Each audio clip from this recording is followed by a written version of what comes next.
So this is a reading of Job, chapter 38, to the end pretty much. Then the Lord answered Job, and out of the whirlwind, and said, Who is this who darkens counsel by words without knowledge? Now prepare yourself like a man. Like a man? Against God? Ooh. I will question you, and you will answer me.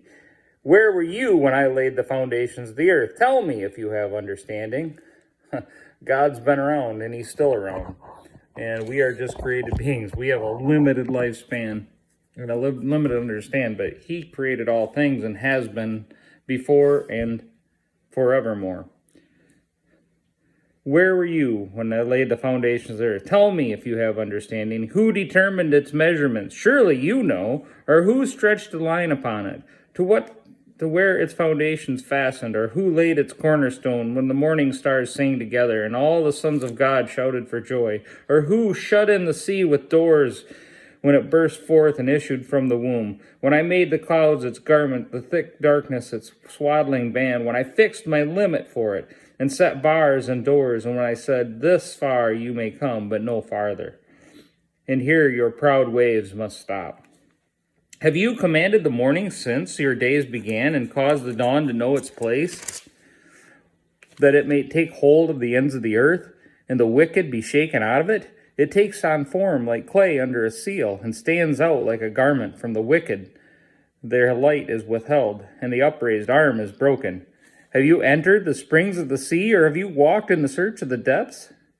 Have the gates of death been revealed to you, or have you seen the doors of the shadow of death? Have you comprehended the breadth of the earth? Tell me, if you know all this, where is the way to the dwelling of light?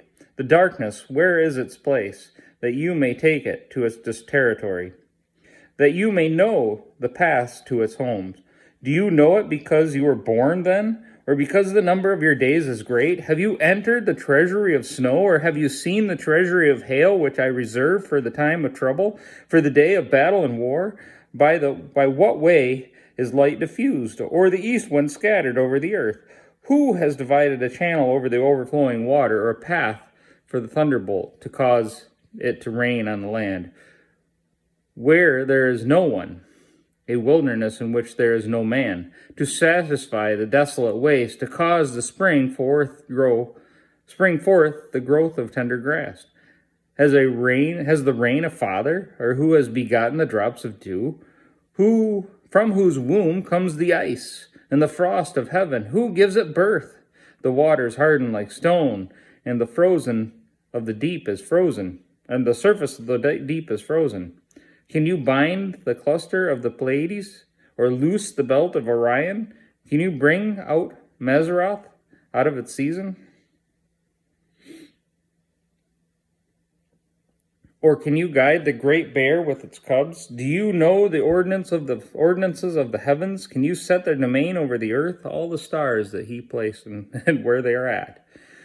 Can you lift up your voice to the clouds that an abundance of water may cover you? God can. Can you send out lightnings that they may go, and say to you, Here we are, lightning? He commands the lightning. He has strength. We fear that greatly. Everyone does. For good reason. But he can command it. He can control it. He can handle it. Who has put wisdom in the mind, or who has given understanding to the heart? Who can number the clouds of wisdom? Or who can pour out the bottles of heaven when the dust hardens in clumps and the clods cling together? Can you hunt the prey for the lion, or satisfy the appetite of the young lions when they crouch in their dens, or lurk in their lairs to lie in wait? Who provides food for the raven when its young ones cry to God, or wander about for lack of food? Do you know the time when the wild mountain goats bear young? Or can you mark when the deer gives birth? Can you number the months that they fulfill? Or do you know the time when the bear young, they bow down and bring forth their young and deliver their offspring? Their young ones are healthy. They grow strong with grain, and they depart, and they do not return to them. Every single one of them God knows. Who set the wild donkey free and loosed the bonds of the onager? Whose home I have made in the wilderness, and the barren land in his dwelling? He scorns the tumult of the city. He does not heed the shouts of the driver. The range of the mountains in his pasture. He searches after every green thing. Will the wild ox be willing to serve you? Will he bed by your manger? Can you bind the wild ox in the furrow with ropes, or will he plow the valleys behind you? Will you trust him because his strength is great, or will you leave your labor to him? Will you trust him to bring home your grain, to gather it to your threshing floor? The wings of the ostrich wave proudly, but her wings and pinions are like kindly storks, for she leaves her eggs on the ground and warms them in the dust.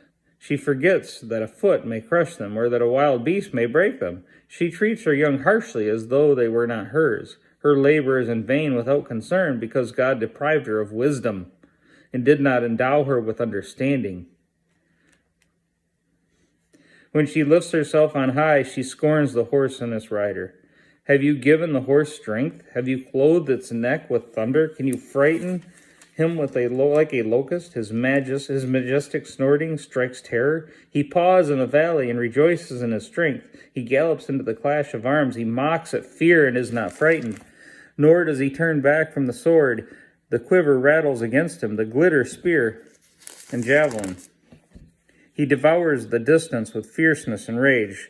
Nor does he come to halt because the trumpet has sounded. At the blast the trumpet he says, "Aha!"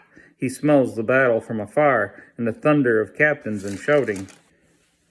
Does the hawk fly by your wisdom and spread its wing toward the south? Does the eagle mount up at your command and make its nest on high?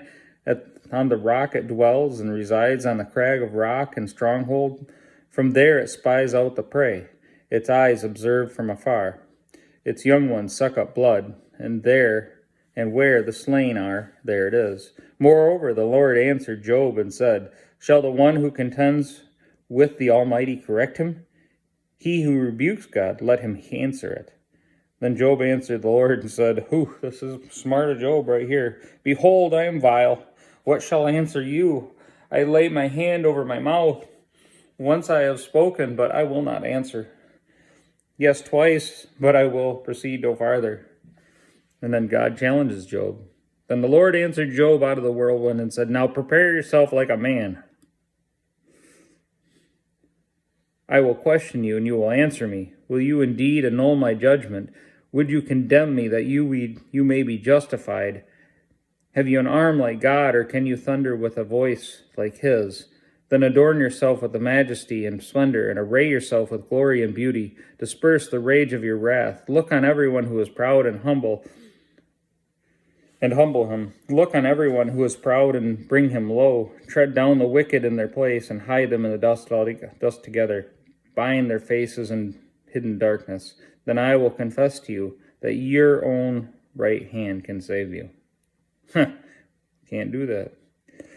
Look now at the behemoth, which I made along with you. He eats grass like an ox. See now his strength is in his hips, and his power in his stomach muscle. He moves his tail like a cedar. The sinews of his thighs are tightly knit. His bones are like bright beams of bronze, his ribs like bars of iron. He is the first of the ways of God. Only he who made him can bring near his sword. Surely the mountains yield food for him, and all the beasts of the field play there. He lies under the lotus tree in a covert of reeds and marsh. The lotus trees cover him with shade.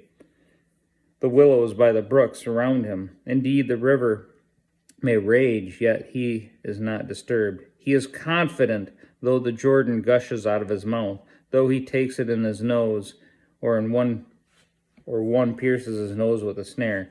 Can you draw out Leviathan with a hook, or snare his tongue with a line which you lower? Can you put a reed through its nose, or pierce his jaw with a hook? Will he take many supplications to you? Will he speak softly to you? Will he make a covenant with you? Will you take him as a servant forever? Will you play with him as with a bird, or will you leash him for your maidens? Will your companions make a banquet of him? Will they apportion him among your merchants? Can you fill his skin with harpoons, or his head with fishing spears? Lay your hand on him. Remember the battle and never do it again. Indeed, any hope of overcoming him is false. Shall one not be overwhelmed at the sight of him? No one is so fierce that he would dare stir him up. Who then is able to stand against me? Who has preceded me that I should pay him? Everything under heaven is mine. I will not conceal his limbs, his mighty power, or his graceful portions. Who can remove his outer coat? Who can approach him with a double bridle? Who can open the doors of his face with his terrible teeth all around? His rows of scales are his pride, shut up tightly as with a seal. One is so near another that no air can come between them. They are joined one together, and they stick together and cannot be parted. His sneezing flash forth light, and his eyes are like the eyelids of the morning. Out of his mouth go burning lights. Sparks of fire shoot out. Smoke goes out of his nostrils, as from a boiling pot, and burning rushes. His breath kindles coals, and a flame goes out of his mouth. Strength dwells in his neck, and sorrow dances before him. The folds of his flesh are joined together, and they are firm on him, and cannot be moved. His heart is as hard as a stone, and even as hard as the lower millstone when he raises himself up. The mighty are afraid because of his crashings.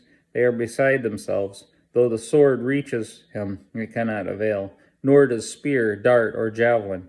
He regards iron as straw, and bronze as rotten wood. The arrow cannot make him flee. Slingstones become like stubble to him. Darts are regarded as straw. He laughs at the threat of javelins. His undersides are like sharp potsherds. He spreads pointed marks in the mire.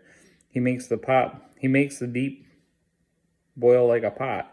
He makes the sea like a pot of ointment. He leaves a shining wake behind him. One would think the deep had white hair. On earth there is nothing like him, which is made without fear. He beholds every high thing, and he is king over all the children of pride. Whew. The Lord made all things. He is all powerful and all true. He's made great things, and we can't control them. We can't control the mountains. We can't control the movements of the earth. We think we have some control over things. Nope. God has control over all things, and he can move mountains. He can make the seas inside the earth of fire explode onto land and burst forth from the mountains. That's our God. That's not us. We can't even control it. We think we have some control over some things. We try. Fear of the Lord is the beginning of wisdom, right there.